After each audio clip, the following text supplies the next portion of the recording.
Narito ang ating latest satellite image kung saan nga yung minomonitor nating Bagyong Luis noong mga nakaraang araw. Kagabi ay humina na nga lamang at isa na lamang low pressure area. So etong dating si Bagyong Luis na LPA na lamang ay huling namataan sa vicinity ng Bagao sa May Cagayan. At maliban nga dito kay Luis, meron pa tayong isang minomonitor na low pressure area na nasa coastal waters ng La Union. So etong dalawang low pressure area na ito ay mababa or napakababa ng tsansa na muling maging bagyo in the next 24 hours. Gayunpaman, itong dalawang low pressure area na ito ang magpapaulan sa Northern Luzon and Central Luzon area. Samantalang yung Southwest Monsoon o habagat ang magpapaulan sa areas ng Metro Manila and then ilang parts ng Southern Luzon at westernmost portions nga ng Visayas area. Samantalang maliban dito sa dalawang low pressure area sa loob ng ating Philippine Area of Responsibility, meron tayong minomonitor na bagyo sa labas ng ating PAR. Ito si Bagyong Dolphin.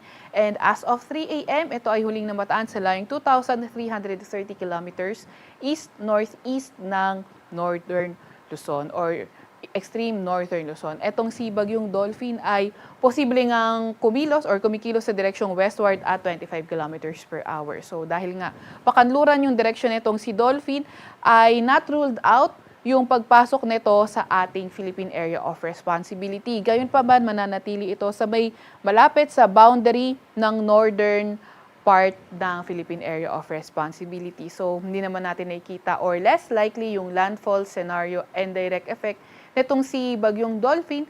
Gayunpaman, habang ang lumalapit ito sa ating bansa ay posible nitong ma-enhance yung southwest monsoon at asahan nga natin na magiging maulan sa ilang areas ng ating bansa, mostly sa may kanlurang bahagi. So kung magiging maulan sa malaking area ng bansa natin, mas malakas yung mga pag-ulan sa western section ng bansa when it comes to southwest monsoon.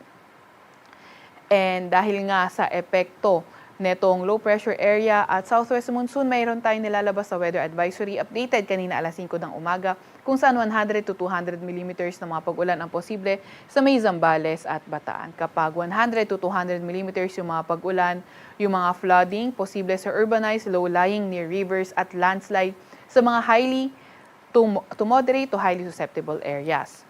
So, meron na naman tayong nakikitang 50 to 100 millimeters ng mga pag-ulan sa Ilocos Sur, sa may La Union, sa Mountain Province, Ifugao, sa may Benguet, Nueva Vizcaya, Pangasinan, Tarlac, Nueva Ecija, sa may Pampanga, Bulacan, Metro Manila, Cavite, Batangas at Occidental Mindoro. Kapag 50 to 100 millimeters yung mga pag-ulan, yung flooding ay posible sa mga urbanized, low-lying at near rivers at landslide sa mga highly susceptible areas.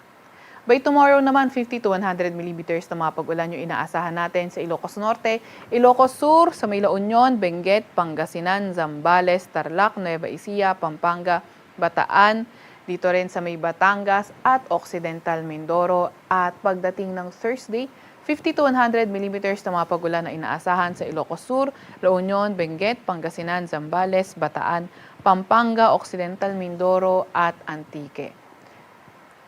Para naman sa lagi ng panahon ngayong araw, inaasahan nga natin na magiging maulan caused by the low pressure area sa may Ilocos Region, Cordillera Administrative Region at Cagayan Valley, pati na rin sa may Central Luzon.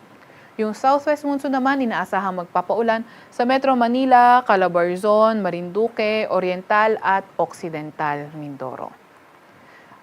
At sa nalalabing bahagi ng Luzon, partly cloudy to cloudy skies, may mga chance ng mga localized thunderstorms. Agwat ang temperatura ngayong araw sa Metro Manila ay 25 to 31 degrees Celsius. 17 to 21 degrees Celsius naman sa may Baguio. Agwat ang temperatura ngayong araw sa Puerto Princesa at Calayan Islands ay 25 to 33 degrees Celsius. Para naman sa lagay ng panahon sa Visayas at Mindanao, inaasahan nga natin sa may lugar ng Antique, Iloilo at Guimaras magpapaulan ang southwest monsoon o habagat kung saan naman sa nalalabing bahagi ng Visayas and Mindanao area, partly cloudy to cloudy skies at may mga chance ng mga localized thunderstorms. So inaasahan nga natin na mas maulang area yung nasa western section ng mga cloudy nga po natin and sa the rest of the area is posible yung makulimlim na panahon.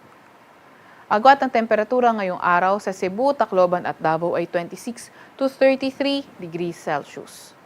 Sa Iloilo naman ay 25 to 31 degrees Celsius at 25 to 33 degrees Celsius naman sa may Cagayan de Oro.